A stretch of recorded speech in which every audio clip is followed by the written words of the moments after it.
ni imifatiro zisambuwe umugorotsi yokora iki? Ahari misaka kera hazosubira kubakwa, bazokubaka ku matanguro yariho mu bindi bihe, kandi uzokwitwa wica ibirengero n'usibura inzira zijya mu ngo. Mbega bo ni bande? Nabavuga butumwa bwiza buheruka bwo mu misi yacu. Woba wipfuza kumenya ibanga ry'umubano mwiza mu muryango? Urashaka kugira amagara meza? Ukeneye gusobanukirwa ukuri k'ubuhanuzi bwa Bibiliya? Mbega ni kuki imyizerere y'ubidahuza? Uripfuza kwakira agakiza nyakuri mu mutima? Kurikirana ikiganiro gahinyuza ku Radio RPA Ngozi mushikirizwa na bene so bavuga butumwa bwiza bw'ikanguro n'ubugorozi. Ni kuwa mbere ari wo wa kabiri w'isabato isaha 1:30 kugeza isaha 2:30 z'umugoroba. Ukeneye ubundi busobanuro bariza kuri nimero 79 67 30 79 canke 79 37 94 ubusa rimwe. Imana ibahezagire mwese.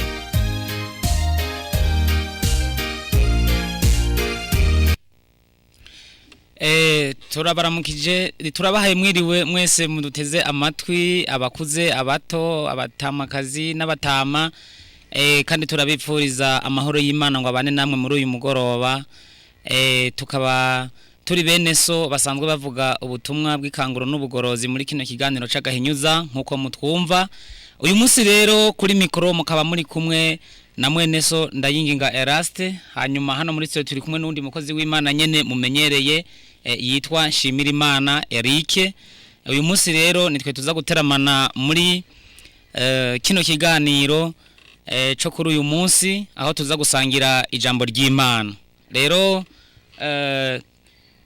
tukaba tubahaye kaze kandi tubifuza no kumviriza neza buno butumwa tugiye kubashikiriza muri aya masaha dusaba rero ngo Imana ikomeze kubana namwe kandi twese duhezagirire hamwe abo tuza gusangira rino jambo ry'Imana rero tukaba twashaka ngo imbere yuko tubandanya imbere yuko twakira indirimbo tuhakaze abaririmbye kugira ngo badushirireho indirimbo reka tubanza dusabe mwene data turi kumwe nawe hano abanza baramutse turashimye Imana kuko yaduhaye kubaho akaba yemeye kurinda buri muntu wese kuri ino si kandi buri muntu wese ikaba yamuhaye kubaho ibyo akaba ari ubuntu bw'Imana reka rero dushimire Imana cyo tugiye kuganira muri uno mwanya ni ijambo ry'Imana rikaba ritubwira ngo ingaruka yo gukina kumburi. Arakoze cyane mwene data Eric imbere rero yuko atangura no gusenga kugira ngo adushikirize ayo majambo amaze kutubarira reka tubanze twumvirize indirimbo y'aba baririmbyi hanyuma arabona kubandanya.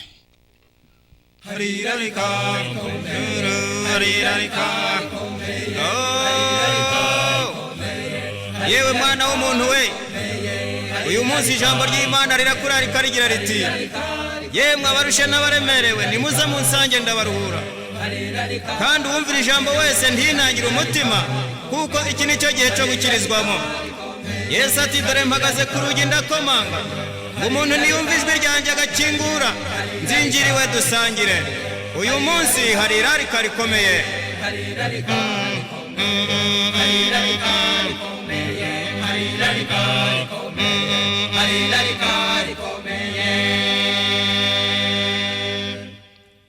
mwijuru bagiye guhamagara amazina mugenzi mbese nawe uriteguye nuko mbona abamarayika mwijuru bahagaze kuri gahunda nziza. Yohana arareba abona abantu benshi banesheje inyamaswa n'igishushanyo. Yohana arareba abona abantu benshi banesheje inyamaswa n'igishushanyo. Bari bahagaze kuri gahunda bari bahagaze kuri gahunda bari bahagaze kuri gahunda biteguye gucuranga. Abaririmbyi barakoze kuri ubwo butumwa bwiza badushikirije reka rero duhe kaze mwene data Eric ace abandanya n'ubutumwa bwiza. Reka nkuko deje kwibabarira cyo tugiye kuganira ni ingaruka yo gukina kumburi tukaba turi bene so musanzwe muganira mugahurira no muri kino kiganiro ikigenderewe no kugira ngo buri muntu wese amenye imburi niki kuyikina ko bigenda gute ariko kandi murumvise yuko no mu ndirimbo hari irarika Imana irikirarika ku isi ibyo byose rero ikabigendereye gukiza mwene muntu reka rero muri no mwanya kuko ari byo kamana tubanze dusenge kugira ngo ibiza kuganirwa nibimaze kuvugwa mu ndirimbo byose bigira ico kumariye mu mutima kandi ushobore nayo kuzobaho ku isi ariko ufise umugambi wo kuzobona ubugingo budashira kugira ntuzobe ku isi ariko ukazoyipfiramwo ukayiberamwo imbura mu maro mu vyiyobokamana karero dusenge twicishe bugufi.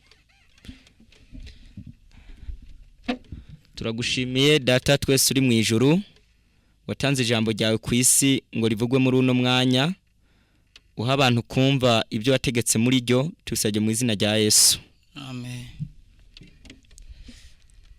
Rero muri uno mwanya nkuko twabibabwiye turagiye kuganira ijambo ritubwira ngo ingaruka yo gukina ku mburi ikintu citwa imburu nibyo bita vertissement no kuburira umuntu baburira umuntu ro hari ingorane zihari kandi wewe ntaba yazibonye ndasubiramwo iyo baburira umuntu n'umuntu aba yabonye ingorane zishobora gushikira umuntu ariko wewe atazo yabonye canka akazibona ntazihe agaciro ntaziteho ntagire ico zimukora ko mu mutima wiwe aho niho umuntu aburirwa ashobora kuba yigize sindabibazwa canke atabyazi imburi rero ni ikintu gikomeye kandi abantu ku isi benshi bagiye baza banka imburi bagiye baza bagira ibihano bitandukanye kandi ku bantu no mu buzima busanzwe hari abana banka kuburirwa na banyina bikazotuma babaho bafise imivumo mu buzima bwabo abandi nabo bakagira ibibazo bitandukanye by'imibereho n'ubuzima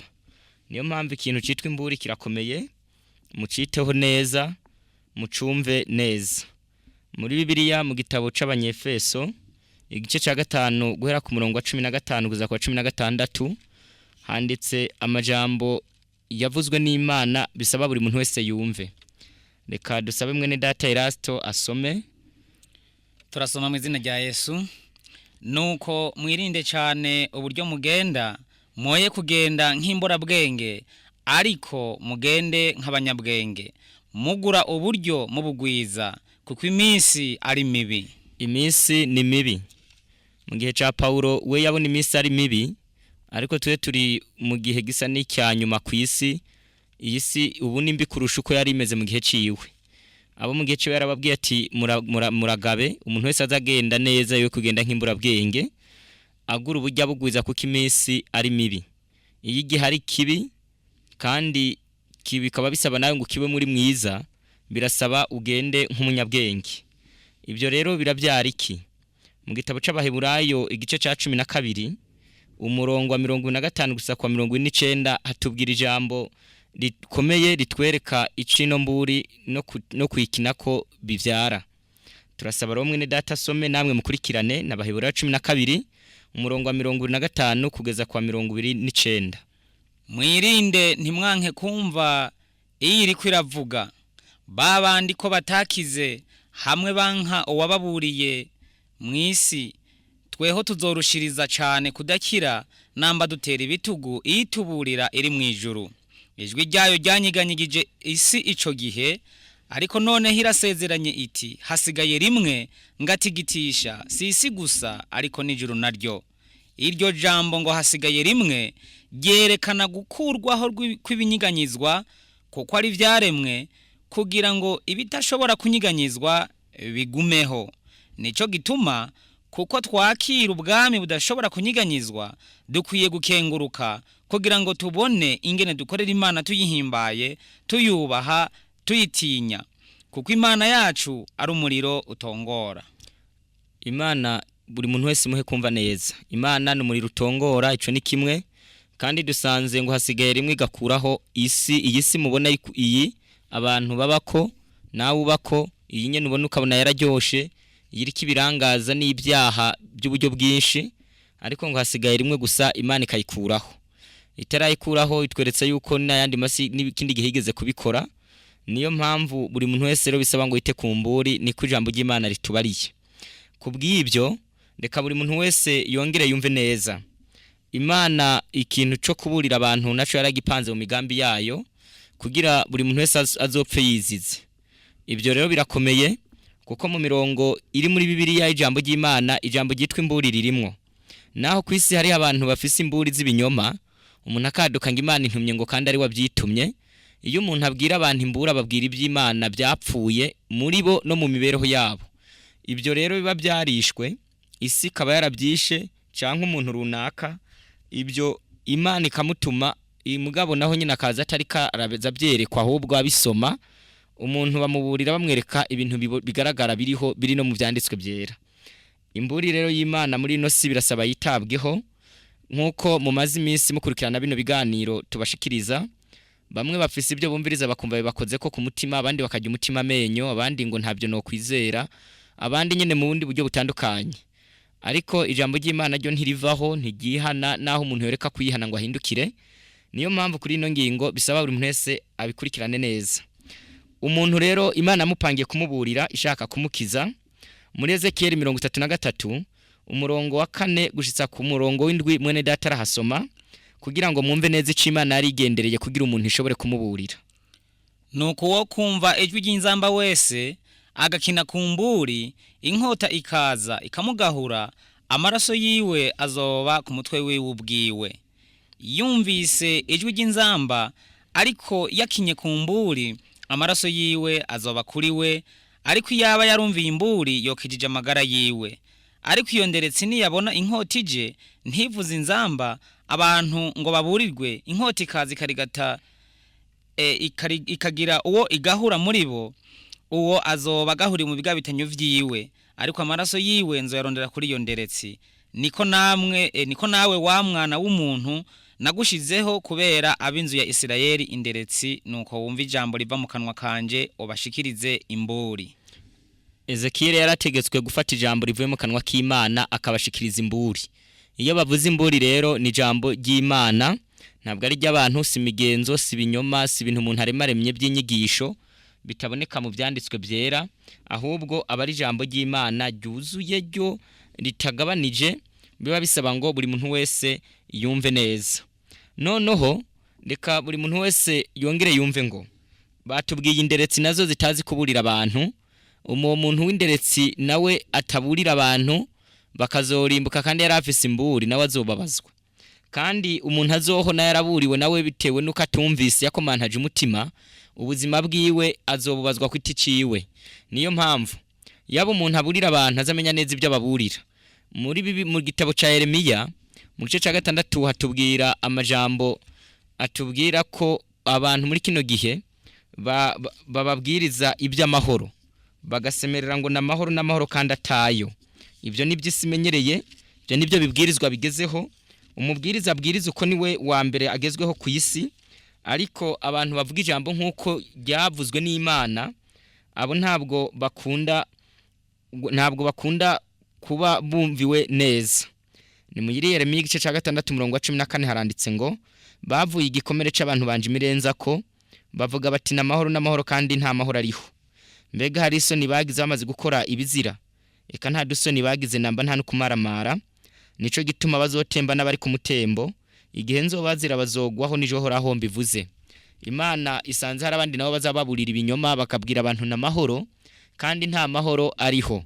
Niyo mpamvu iyo umuntu aburirwa, umuntu afata ijambo ry'Imana akaribwira abantu, ubukira agakira, ubupfa gapfa, ariko umujejwe kuburira abantu aba yabwiye abantu kugira ngo Imana ishobore kuba irokoye abantu. Aho rero ntabwo tuhateba, ariko ikigenderewe ni kugira buri muntu wese amenye ingaruka zo gukina kumburi. Imana iri kiburira abantu ibigendereye umutima wawe, ibishaka kukiza no kugirira neza, kandi umuntu kuzoja mu ijuru no kuzobaho kwisara umugororotsi n'inyungu ziyiwe. Si inyungu z'Imana siza abamarayika na Yesu, ahubwo niwe kuti cawe urokoye ubugingo bwawe. Kiretse ho Satani gusabesha abantu akabereka nkaho umenga umuntu agira yungura Imana. Muri Bibiliya tuhasoma urorero bwinshi bw'abantu bagiye bakina kumburi. Turababwira abantu bane niwe tubabarira. Uwa mbere n'abantu bo mu gihe cyo kuri Nowa. Mu Itanguriro 6 turahasoma amajambo atubwira ko abantu bafashe umugambi wo kurongora mu bana b'abantu kandi bari abantu b'Imana. ico gihe Imana irababara bitewe nuko gushingiranwa Imana itari ishaka. Imana itegeka yuko habaho kubaza inkuge kwa Nowa. Uyo nkuge ayibaza imyaka ishika 120 anaburira abantu. Uwo musaza baramutwenga, ibwo bwatarabubaza arababwiriza batwenga, abantu barabitwenga gushika igihe umuziro waje urabatwara bose ukuraho. Imana umucafira kumurira twaza abantu bapfa bishwe n'amazi. Ubwo bwato Nowa bubaza abantu babona menyana ibintu byo gufyina, abandi babibonamwe ubusazi. Hakize umuryango gusa wa Nowa, abantu bari abantu 8. Niyo mpamvu buri muntu wese bisaba ngo yumve neza ko Imana mu gihe ibitanga imburi ku isi ibifise ikigendereye. Ariko abantu bo kuri Nowa nta waburusha ubwiza n'uburanga, abo ibyabo byashizwe kwiherezo bitewe no gukina kumburi. Bari benshi beza, ariko bibajije nyene ngo ni ibintu ngo byo gufyina barabikinako. Abandi nabo muri Sodomu ni Mukaroti yarabye inyuma babaye inkingi y'umunyu nabigomora. Abo bose bahuye n'ikibazo cyo gukina kumburi. Uwundi muntu n'umwami wa mbere w'Abisirayeli yitwa Sauli. Samweli hari kugiye cy'umuvugishwa n'Imana, Samweli aramubwira ati genda wica abamareki bose, n'umwana yonka n'igikoko n'ikintu cyose ntagire nakimuziguriza. Mu gice ca Samweli ya mbere igice ca 15 umurongo wa 22 na 23 mwene data arasoma. Uyu mugabo yaragiye mission ntiyayikora, ahubwo akora ikinyurano c'ibyo yabwiwe. Afata umwami yitwa Agagi w'abamareka aramuzana. Ibyo bituma Imana ibabara naho yari yamufashe. Uwo nawe abakinye ku byo yaburiwe yari yategetswe. Imana mwumva ico yamubariye. Samweli aramwishura ati mbega uhoraho ahimbarwa n'ibimazi vyoswa n'ibindi bimazi gusumba uwo mwumviye. Erega kumwumvira gusumba ibimazi no kuyoboka gusumba ibinure by'imfizi z'intama. Kuko ubugarariji arico kimwe n'icaha c'ubupfumu, kandi kuba ntagondwa nico kimwe no gusenga ibishushanyo n'ibigirwamana. Ko wansi ijambo ry'uhoraho nawe yanse kuba ku ngoma. Kuba ntagondwa arabantu bazaba ntagondwa nico kimwe no gusenga ibigirwamana ni nk'icaha c'ubupfumu. Mu byobokamana ni bibi yuko umuntu iyo yumvise ukuri kw'Imana azaba umuntu atagonda izosi canke ngo agire agakomantara umutima. Imana ntabwo izibyemera. Uyu mugabo yavuye ku ngoma azize kwanka kwita ku byo bamubariye. Ibyo uwo nawe baragiye. Hari uwundi mugabo witwa Feliki mu gihe c'intumwa Paulo. Uyu mugabo nawe yarasabye ngo mbwira ubutumwa. Haranditse mu gitabo c'ibyakozwe n'intumwa ni gice ca 24 umurongo wa 24 turahasoma rino jambo rikurikira rivuga ngo imisi mikishize Feliki azanana n'umugore wiwe Darusira w'umuyudakazi, ahamagaza Paulo yumviriza ibyo avuga ku byo kwizera Kristo Yesu. Akiriko aravuga ibyo kugororoka n'ibyo kwirinda n'ibyo amateka azocibwa. Feliki aranduka umutima aramubura atubu ni wigire ninaronka uburyo bwiza nzogutumako. Uyu mugabo ambwiye ngo ni wigire ninaronka uburyo bwiza nzogutumako. Ariko yararandutse umutima hakwihana, akomantaza umutima abwira intumwa Paulo ngo genda. Uwo mugabo yapfuye atihanye bitewe nuko nawe yasuzuguye iby'Imana n'iby'Imana ashaka kumubwira. Uwo abagize ingorane. Muri Bibiliya mu citondegwa kuri ino ngingo y'imburi n'abagororotsi iyo basubiye inyuma, Imana ntabwo izibihanganira kugira ngo buri muntu wese amenye ngo mu buzima bwiwe no kubana n'Imana azamenya ngo Imana ni iki, ikora gute, ikunda ibiki, yankiki. Muri Ezekiel 33 umurongo w'9 mwene data dusomera umurongo w'9 cyasoma no 13 hatubwira ukuntu umuntu wese naho iyo bari umugororotsi iyo asubiye inyuma ukuntu Imana imufata. Yamara ni waburira umunyavyaha ivy'ingeso ziwe ngo ahindukire azivemwo, nawe ntahindukire ngo azivemwo, azopfira mu bigabitanyo vyiwe, ariko weho uzobukijije ubugingo bwawe. Ninabwira umugororotsi ko azobaho akishimira ubugororotsi bwiwe maze agakora ivyo kugabitanya, mu bikorwa by'ubugororotsi bwiwe nta na kimwe kizokwibukwa, ariko ibigabitanyo vyiwe yakoze nivyo azopfa azize. Ariko ibigabitanyo byo yakoze nibyo azopfa azize. Ku bantu bakurikirana biratweretse neza ngo umugororotsi yakoze icaha, ibikorwa byose byiza yakoze babifuswe, waba warafashije, warabwirize, wagize nte, ivyo bintu byose byiza uba warakoze Imana irabihanagurika handika ubusa mu gitabo c'ugwibutso ahasigaye ukabura umunyabyaha ugasubira Imana isubira kukwemera uko wihanye. Niyo mpamvu kuri ino ngingo Imana nta bucuti zigirana n'abanyabyaha, irabakunda ishaka ko bakira, ariko iyo umuntu nawe abaye umuntu ukuze asubira inyuma nabyo Imana ntibyemera. Turabaho uburorero bubiri bw'abantu bari bakoreye Imana, ariko Imana igira ibindi bintu by'uburenganzira itabemera ko bagerako bitewe n'ibyo bakoze. Ubwa mbere n'umugabo bitwa Mose yayoboye Abisirayeli bimugoye, ahangana nabo mu bibazo bitandukanye, ariko igihe yarakubise urutare akubita inkoni kabiri ku rutare babuza amazi, Imana yaramubwiye ngo wari kugera i Kanani ariko ntukigezeyo. Namwe murebe umugabo yari yaremeye gutobekana, yemera kwicisha bugufi, ayobora Abisirayeli, ariko Imana ntabwo yamwihanganiye. Hari undi mugabo bitwa Yehu, ni umugabo yari umwami, yanditse mu gitabo c'abami ba kabiri igice ca 10 uhereye ku murongo wa 15 kugeza kwa 31. Uyu mugabo bitwa Yehu yasangangwe ibigirwamana muri Isirayeli byaba yari nashera, ariko bigeze ku murongo wa 29:31 Imana iravuga ngo ivyo bintu akoze ni byiza, ariko hari ikintu Imana yamuhoye babaravanuye.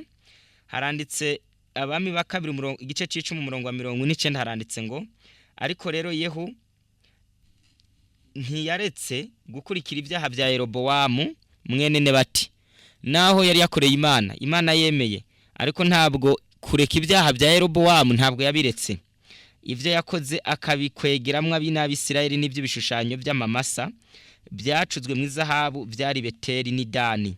Hanyuma uhoraho abarira Yehu ati ko wakoze neza ugakora ibyo mbona ko ari byiza, ugashitsa imigabo yanje yose nari mfise ku nzu y'Ahabu, abana bawe bazokomeza ku ngoma mu Bisirayeli gushitsa ku mwuzukuruza wawe. Uwo mugabo Imana iramushimye. Murongo wa 31 ariko Yehu ntiyababara kugendera mu byagezwe by'uhoraho Imana ya Isirayeli n'umutima we wose, ntiyava mu byaha bya Yeroboamu ibyo yakoze akabikwegeramwa Abisirayeli. Uyu mugabo Imana baciye ubucuti bitewe n'ibyo. Noneho hari ingingo buri muntu wese muri ino ngingo yo gukina kumburi akaga ingaruka zabyo, buri muntu wese birasaba arondera uhoraho bigishoboka ko abonwa. Mu gitabo ca Bibiliya muri Yesaya igice ca 55 umurongo wa 6 n'uw'indwi, mwene data reka some mwumva ico Imana yavuze. Buri muntu wese kugira ntakine kumburi bisaba arondera Imana bigishoboka. Abantu bajya umutima amenyo, ivy'Imana muri kino gihe birasuzuguritse, abandi bari mu bitari byo, umuntu akaba mu by'umuntu canke iby'iwabo n'ibindi bimurimwo. Abantu bashaka kugira iyobokamana rihuje na kamere n'ivyipfuzo byabo n'igihe riteye imbere y'isi igeze, naho bashaka bigendere hamwe, ariko buri muntu wese nakurikirane neza. Reka mwene data some kugira dukurikirane ico Imana yavuze. Ni murondere uhoraho bigishoboka ko abonwa, ni mumwambaze akiri hafi. Umunyabyaha nareka inzira yiwe, ugabitanya areka ivyimviro vyiwe, agaruke kuhoraho nawe aramugirira ikigongwe, agaruke ku Mana yacu kuko ikunda guharira. Uko niko Imana imeze. Muri Zaburi ya 32 umurongo wa 6 aranditse ngo nico gituma ukubaha wese akwiye kugusengera mu gihe wobonegwamwo. Imana ifise igihe ibonegwamwo. Ibyo bishatse kutwereka neza ko ushobora kwanka kurondera Imana no munsi, ariko ukayirondera imbabazi zakurangiriyeko. Niyo mpamvu muri ino misi yacu buri muntu wese akwiye kumenya ngo ubuzima bwanje bufise uwuhe mugambi, ndiko ndajyahe, ese iherezo ryabwo ni gihe. Kubaho ku isi umuntu atembera gusa atazi yari karavani yari karaja, ntabwo Imana ibyemera. Muri Bibiliya tuhasoma uburorero bwinshi bw'abantu barondeye Imana bacerewe. Turabaha akaroro k'umuntu witwa Esawu mu gitabo c'Abaheburayo igice ca 12 umurongo wa 16 n'uwa 17 hatubwira ukuntu yarondeye Imana kandi imbabazi zarangiye.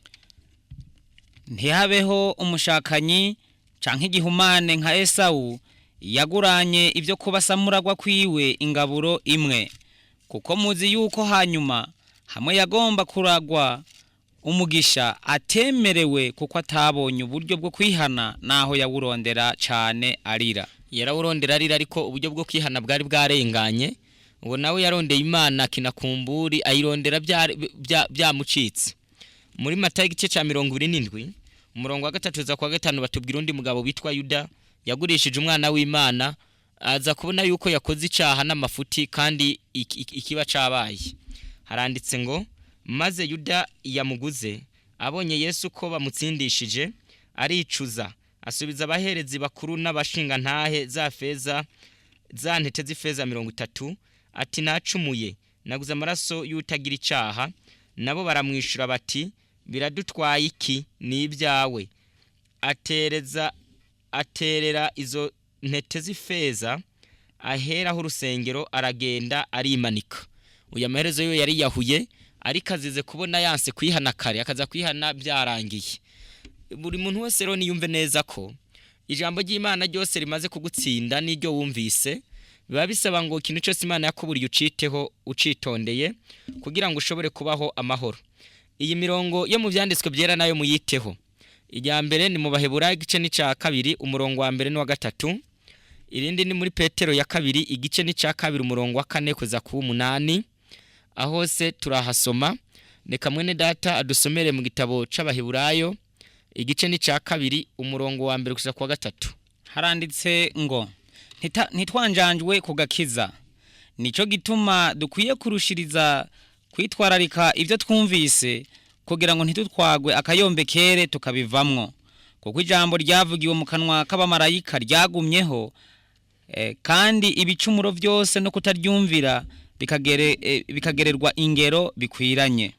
Tweho tuzokwikiza dute nitwanjanjwa kugakiza kangana gatyo kabanje kuvugwa n'umwami wacu kagakomezwa kuri twebwe n'abakumvise.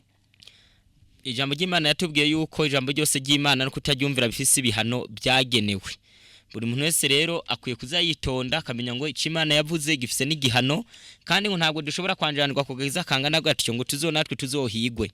Mu gitabo ca Petero icete ca 2 ca Petero igice ca 2 n'umurongo wa 4 n'umunani haranditse ndasoma ngo kuko kw'Imana itagiriye ikigongo abamarayika bakoze ibyaha ariko ikabakororera ikuzimu ikabashira mu vyobo by'umwiza ngo barindirwe kuzocirwaho iteka kandi ko itagiriye ikigongwe isi ya kera ariko igakiza no umwigisha w'ibyo kugororoka hamwe n'abandi ndwi aho yazana umwuzure ku isi y'abatayubaha kandi bisagara by'Isodomu n'Igomora ko yabicireho iteka ryo gukomvomvogwa ikabigira umunyota ikabishiraho kuba akabarore kabazogenda batubaha Imana ikarokora Loti umugororotsi yababazwa cyane n'ingeso z'iso n'inke z'abatirinda.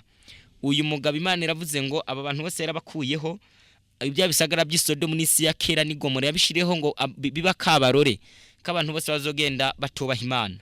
Niyo mpamvu buri wese babisaba ngo yitonde neza kugira ashobore kuba nawe ahagaze neza. Mu cete ca 2 ca Petero igice ca 3 uhereye ku murongo wa 3 gushika ku 10 mwene data arasoma kugira ngo buri muntu wese yumve neza. Kurondera Imana bigishoboka nibyo bibereye buri muntu wese kugira amenye ko ahagaze mu by'Imana neza.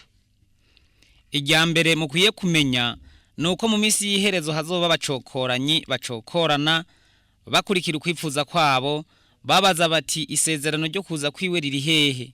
Kuko uhereye aho basogokuruza basinziririye byose bihora uko vyamye uhereye ku kuremwa kw'isi.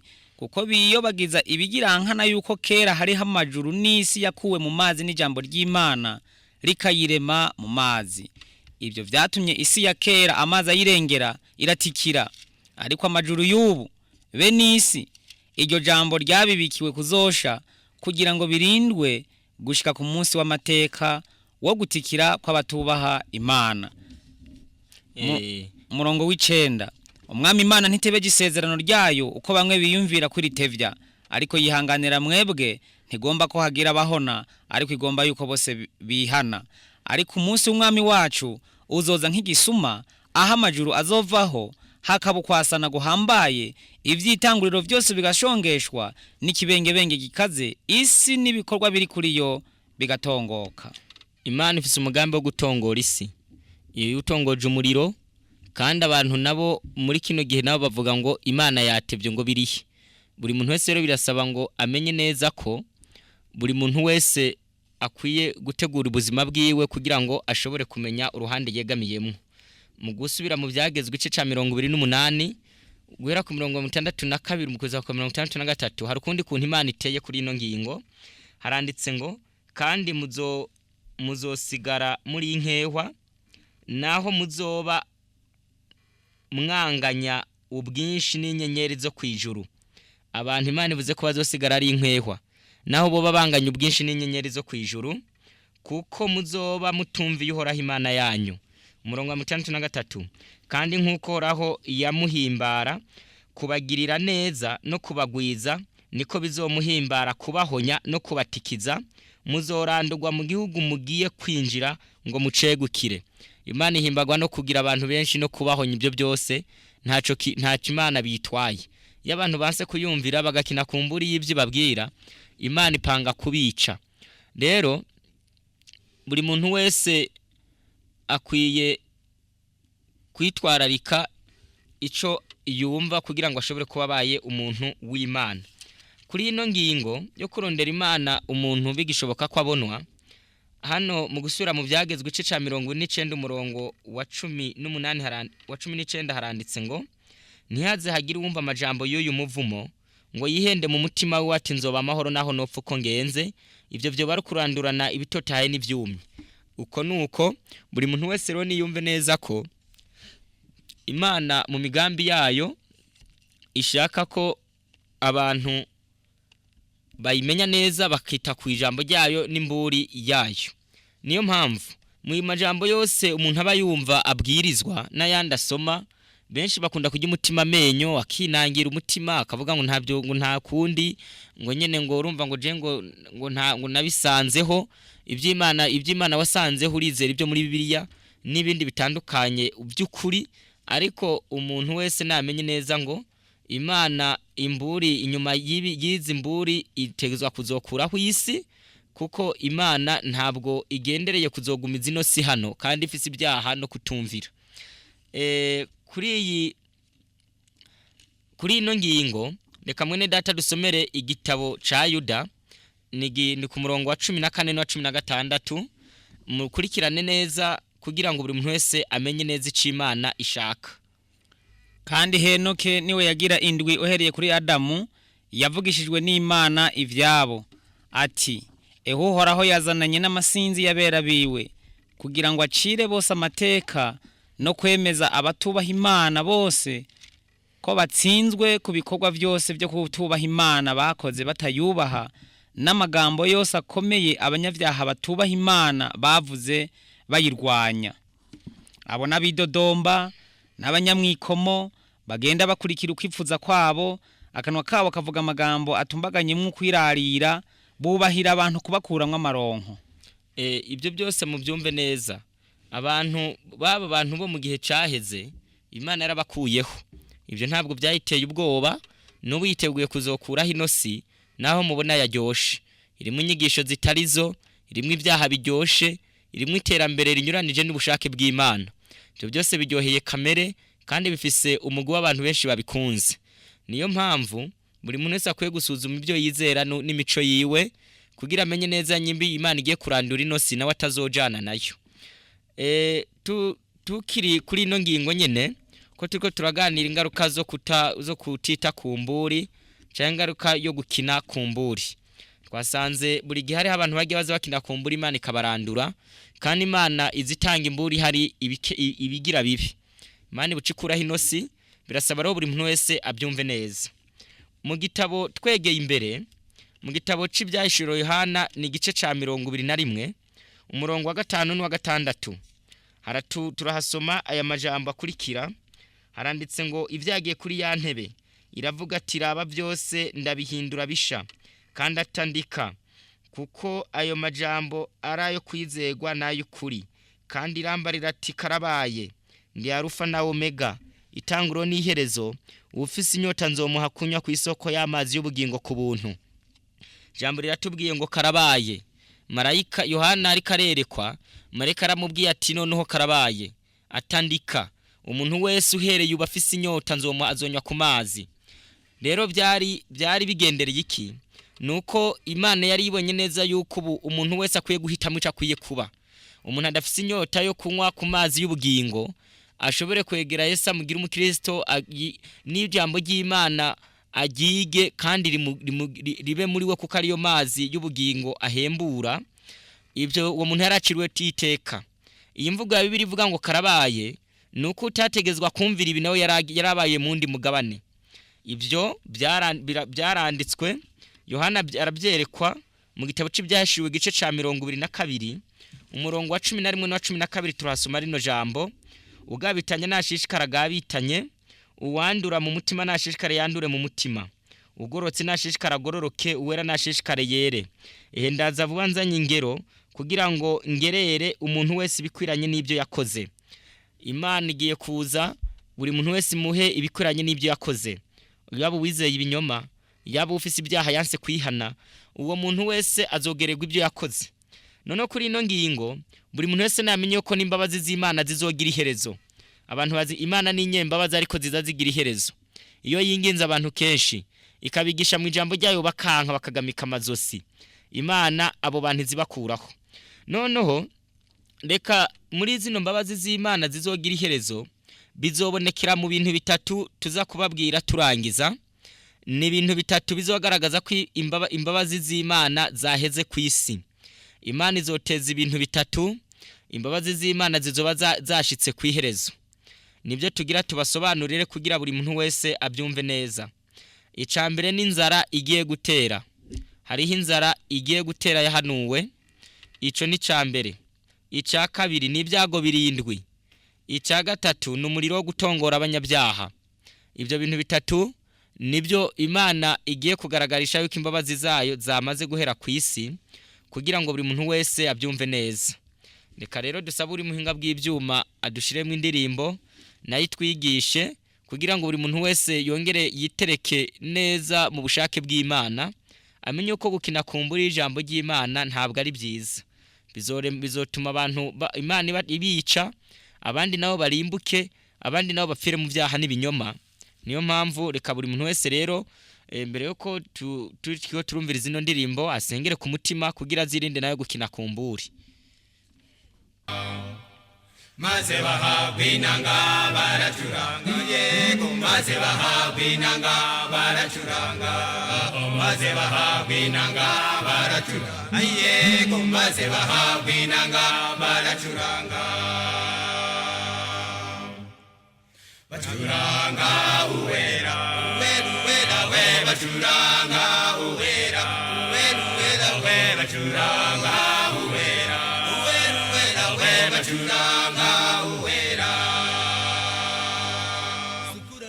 Yego naza namagaruza mwitabe, karame naza namagaruza mwitabe.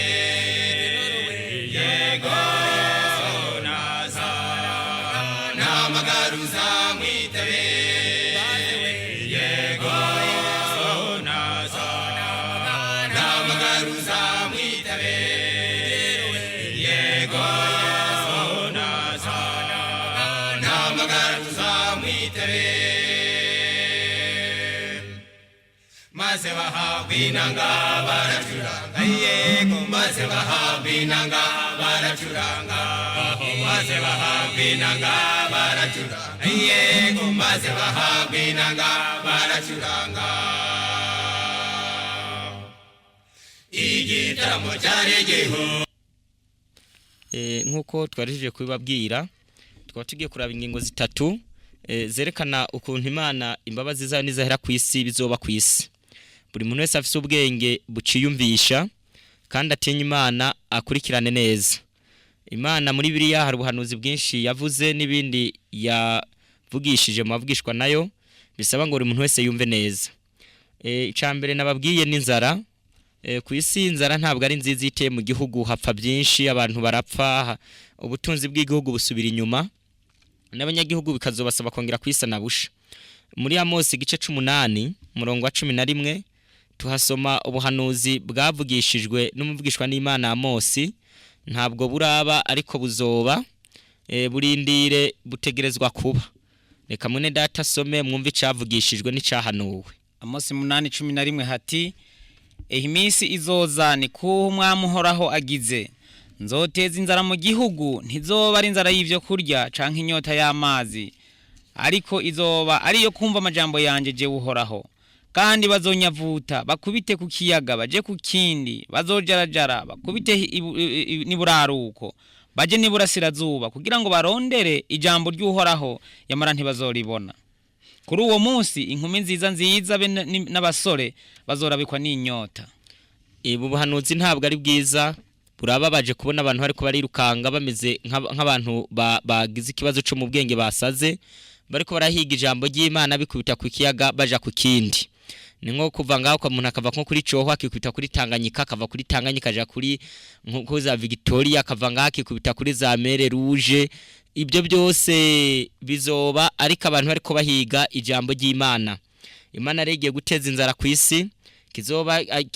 kizoba kibaye ni kuhiga ijambo ry'Imana rero abantu ntabwo bashobora gusobanukirwa n'inzara yo mu buryo bw'iby'impwemu bataramenya neza inzara yo mu buryo bw'umubiri ndabaha akarorero kamwe mu gitabo c'abami ba kabiri n'abami ba kabiri ndasubiramwo igice cya 6 umurongo wa 24 kugeza ku murongo wa 30 turahasoma ukuntu umwami bitwa Beni Hadadi yateye Samariya arahugariza hatera inzara mwumva uko byagenze haranditse hanyuma y'ibyo Beni Hadadi umwami w'Isiriya akoranya ingabo ziwe zose araduga atera Samariya arahugariza maze Samariya hatera inzara y'icago bakomeza kuhugariza gushitsa aho abantu basigaye bagura umutwe w'indogo bashekereza ifeza 180 inzara yarateye umutwe w'indogo bukagurwa shekereza ifeza 180 nikigira kane cagakondwe kamavyi y'inuma shekereza ifeza 5 amavyi nayo y'inuma nayo yarasigaye agugwa bukeye umwami w'Abisirayeli ko arahita hejuru ku ruzitiro rw'amabuye umugore aramutakambira ati ntabarase mwami wanje nye n'ingoma aramwishura ati uhoraho natagutabara ico no gutabaza no gikura hehe none no bikura ku mbuga canke no vyegura mu bwato n'umwami nawe ntabyo yarafise ariko uyu mugore yarafise ikindi kibazo ku murongo wa 48 ngo umwami yongera aramubaza ati mbega niki aramwishura ati uyu mugore yambwiye ngo ninza n'umwana wanje tumujye ngo ejo tuzojya wiwe nuko duteka umwana wanje turamujya bukeye bwaho ndamubarira nti zana umwana wawe tumujye none yagiye kumunyegeza nyimba mwakurikiranye iyi nzara haraba inzara kugeza igihe amavyi y'inuma gugwa umurikiro gihe nta muntu yoyagura ngo ayajye ariko yo yaronse waburose namwe murumva aho amavyi yarasigaye gugwa y'inuma aho umugore nundi bagiye inama ngo duteka umwana wawe yari inzara none Imana iravuze ngo hazotera inzara atari y'ibyo kujya nk'iyi ahubwo yo kurondera ijambo ry'Imana mu gitabo cyo gucura intimbe gice ca 4 umurongo wa 8 reka mwene data asome twumve ico Imana yavuze ku kintu bitwa inzara noneho mu maso habo hasigaye harusha imivyiro kwirabura ntibakimenyekana mu nzira urukoba rwabo rumatanye n'amagufa rwarumye nk'igiti abicwa n'inkota nibo bapfa rwiza kuruta abicwa n'inzara kukwabo bo bagenda bashirira hejuru bakicwa no kubura utwo bokweza mu mirima noneho ico bisaba ngo mwumve muri uno murongo nuko inzara niyo mbi kurusha kwicwa n'inkota none Imana iravuze ngo hazotera inzara ku isi mu gihe Bibiliya abantu batayisoma abagabo n'abagore bo muri kino gihe udasanga bayiteramiye ko mu gihe itigishwa mu miryango mu gihe n'amadini ya kino gihe yigisha kayigerekera kibinyoma mu gihe abantu batayisoma mu gihe usanga umuntu asenga ariko ntayatunze ariko akitwa nawe ngo n'umuntu ariko araja mu ijuru kandi azi gusoma mu gihe ubu ibinyamakuru bivuga football ari byo bigezweho kurusha Bibiliya n'ibindi bivuga iyindi mikino yose iri ku isi aho biravuzwe ngo Imana hagiye gutera inzara buri muntu wese akazogira ingorane noneho kuri ino ngingo reka tubabwire ko hari n'indi ngingo y'ibyago 7 ndasoma imirongo 2 gusa kugira ngo buri muntu wese abyumve neza muri Amose 5 haranditse ku murongo w'8 ngo umve umwe yaremye inyenyeri zitwa muradutunga ni mu gice ni muri Amosi ni gice ca kuri no ngingo muradutunga ka turebo murongo ariko kuri no ngingo y'ibyago 7 nayo niyindi ngingo tegerezwa kuzobaho ku isi. Reka dusabe mwene data hasome kugira ngo dushobore kuba tuhakurikiranye. Ni muri Amosi n'igice ca 5 n'umurongo wa 18 haratubwiye ngo muzobona ibara yemwe abipfuza umunsi uhoraho, mbega uwo munsi uhoraho mugombera iki? Umunsi uhoraho abantu bawugombera iki? Abana abanyabyaha Imana ibwira. Kuko umunsi uhoraho umuntu wese uzama ngo Yesu ndashaka kwaza ngo nyene erega numwiza sumuco, erega ni nkaho umuntu yohunga intambwe agahura n'idubu. Uyu munsi wo kugaruka kwa Yesu ni nko guhunga intambwe ugahura n'idubu, canke yokwinjiza mu nzu agashinga ukuboko ku rusika inzoka ikamukomora. Ibi bintu mubyumve neza. Umunsi wo kugaruka kwa Yesu urahambaye. Zefaniya yavuze ngo nuzinzi nani n'umunsi w'amaborogo, n'umunsi wo kujyana insya z'amenyo ku bantu batagororokeye Imana. Aho abantu ku isi bijajaye, buri muntu wese yirwa mu bijandijandi by'ubusa, abigira umubire n'umurasta n'uwigira ikindi kintu akumva araryohewe. Ibyo byose Imana igiye kubiciraho iteka. Noneho muri Ezekiyeli igice c'indwi umurongo wa 25 mwene data arasoma kugira ngo buri muntu wese yumve neza ico Imana yavuze. Imana iyi si ibuciye ifyonyora, ariko buri muntu wese birasaba akurikirane ico ategerezwa kuba kugira nawe aba yirinze gukina kumburi. Haranditse ngo ubugesera buraje, bazorondera amahoro bayabure, ibyago bizogerekerana n'ibindi, n'impuha zigerekerane n'izindi, bazoja kurondera kuvugishwa n'Imana ko yoba hari ico yeretswe, kuko ibyagezwe bizobura ku muherezi n'inama zibure kubo hambere. Ibyo nabyo mu byumve n'ubuhanuzi. Muri Yohana igice ca 16 hatubwira ibyago 7 biheruka. Ivyo bizofata abanyabyaha n'abantu bose basenze igikoko n'igishushanyo caco, abantu batitondeye ibyagezwe by'Imana 10, abantu babaye muyobokamana ryo muri kino batabaye muyobokamana ry'ukuri no mu ishengero ryayo. Abo bantu bose nabakinye kumburi mu buryo butandukanye bagiye guhura n'ibyago ndwi biheruka. Uwo niwo bitwa ngo n'umujinya w'Imana. Eka mwene data arabidusomera ntabyo dusobanura, bitewe nuko tuza kubabwira nyuma y'iki kiganiro hari ico tuza kubabarira bitewe nuko jambo ry'Imana muri kino gihe nyene bisaba ngo rivugwe. Ariko hirya y'ibyo hari n'ibyago 7 bizoranga yuko Imana yasizeho iherezo ry'imbabazi ku bari ku isi. Haranditse byashu 16 umurongo wa mbere ngo numva ijwi rirenga rivuye muri rwa rusengero ribarira baba marayika ndwi riti nimugende musuke ku isi zo nzavyandwi z'uburake bw'Imana. Uwa mbere aragenda suko gwavya gwiwe ku isi, abantu bafise ikimenyetso ca gikoko bagasenga igishushanyo caco bafatwa n'ibisebe bikomeye bibi. Bafashwe n'ibisebe bikomeye n'abantu basenga ca gikoko n'igishushanyo caco n'ikimenyetso caco bagishizwe ko abo bantu bafashwe n'ibisebe bibi. Uwa kabiri asuko gwavya gwiwe mu kiyaga gicika amaraso nk'ayo upfuye, ikintu cose cyo mu kiyaga kiri n'ubugingo kirapfa. Ibyo bintu byose namwe ko numumva amazi abaye amaraso nta gusubira kunywa amazi nta gusubira kunywa n'ibisebe byafasha abantu ikindi cago. Uwa gatatu asukugwa vyagwe mu nzuzi no mu masoko bicika amaraso, numva umumarayika w'amazi avuga ati uragororotse uriho kandi wamyeho uwera kuko uciye iryo teka. Bavishije amaraso yabera n'ayabavugishijwe nawe, kandi amaraso nyene niyubahaye ngo banywe birababereye. Numva igicaniro kivuga gitegome mwami Imana ushobora byose, amateka yawe nayukuri no kugororoka. Ibyo byose ni ibyago 7 biheruka. Ikindi ku murongo w'8 ngo uwakana sukugwa vyaguwe kuzuba rihabwa kubaburisha abantu umuriro. Namwe mwumve inzuzi zabaye amaraso, imyonga, nta kunywa amazi y'amabombo na rusengo bizoba biheze. Ayo sabasa yaba yagusanga mu rupangu yaba yuvoma zoba yabaye amaraso. Ibisebe byafasha abantu bidakira, nta mutu uzobubivura kwisubaho. Abantu bazoheba ubuzi bazugara. Ikindi izuba rizobaburisha rizegera ribabure. Abantu ku isi bazofyonyoka babibindi bintu. 12 handitse ngo 6 asukugwa vyagwiwe ku ruzi runini Efurate, amazi yagwa arakama kugira ngo inzira y'abami bavurasirazuba yitegurwe. Ubu n'ubuhanuzi bugereranye inyigisho z'ibinyoma zigishwa n'amadini atandukanye kuntu ngo zizokama abayizera bazizeye bakabagashwanira bazibigishije. Ubwo n'ubuhanuzi nabwo tuzokwiga kuko ijambo ry'Imana ijambo ry'Imana ry'ukurigeranywa n'amazi y'ubugingo ariyo mbizi Yesu yavuze ngo izodudubiza iva mu bantu bamwizeye. Iruruzi izi nyigisho uruzi rwa Efurate nubundi buhanuzi tuzobwanira, ariko bigereranya izo nyigisho zizo abantu noneho zizobava kwizima bitewe nuko abantu bizejwe bitari byo, bituma abantu barimbuka bakaba muri bino vyago birindwi. Rero niho umuntu wese yizeye ibinyoma n'uwabimwijeje bazosubiranamwo, nico muri ico cago hazobisubiranamwo ry'abizera n'abababwirije bakababwiriza ibinyoma.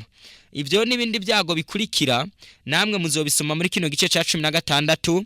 Ivyo bizonarangizwa nyuma y'ivyo muri Mikaka n'umurongo wa mbere haranditse ngo haranditse ijambo ritubwira ngo inyuma y'ivyo vyago haranditse irindi jambo Imana izoherukira ko mu mateka y'iyi si kugira buri muntu wese yicare azi neza ivyo Imana igiye kuzokora.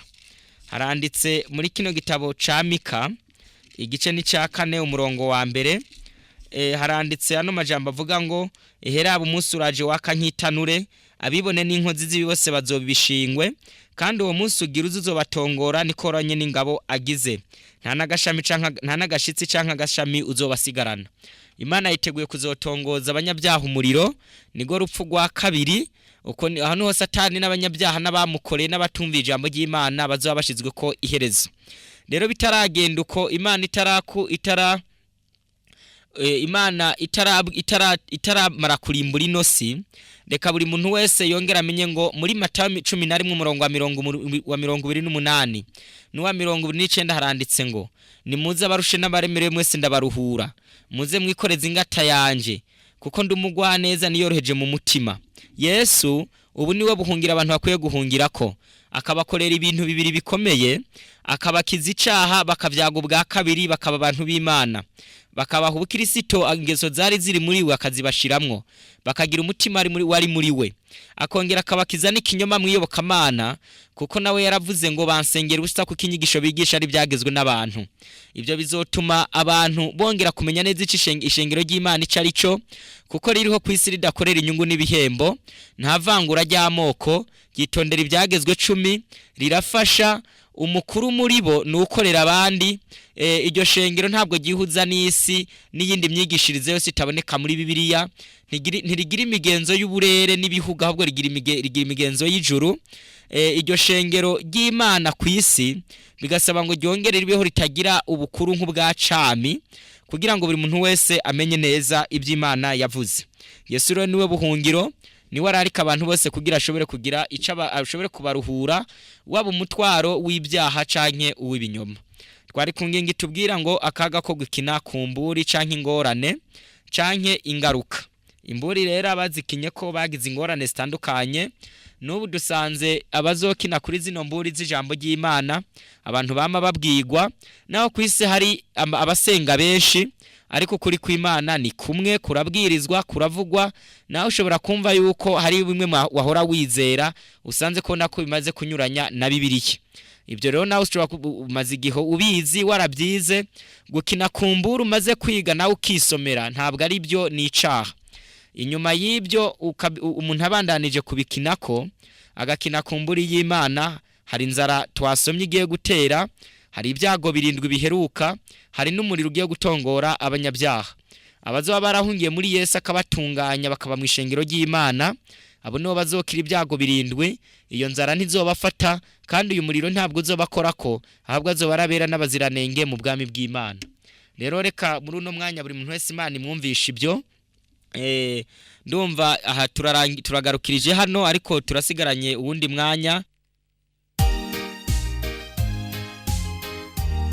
Ni imifatiro zisambuwe umugorotsi yokora iki? Ahari misaka kera hazosubira kubakwa, bazokubaka ku matanguro yariho mu bindi bihe, kandi uzokwitwa uwica ibirengero n'usibura inzira zijya mu ngo. mbega bo ni bande? Nabavuga butumwa bwiza buheruka bwo mu misi yacu. woba wifuza kumenya ibanga ry'umubano mwiza mu muryango? Urashaka kugira amagara meza, ukeneye gusobanukirwa ukuri k'ubuhanuzi bwa Bibiliya. mbega ni kuki imyizerere yo bidahuza? Urifuza kwakira agakiza nyakuri mu mutima? kurikirana ikiganiro gahinyuza ku radio RPA Ngozi mushikirizwa na bene so bavuga butumwa bwiza bw'ikanguro n'ubugorozi. Ni kuwa mbere ari wo wa kabiri w'isabato isaha 1:30 kugeza isaha 2:30 z'umugoroba. Ukeneye ubundi busobanuro bariza kuri nimero 79 67 30 79 canke 79 37 94 ubusa rimwe. Imana ibahezagire mwese.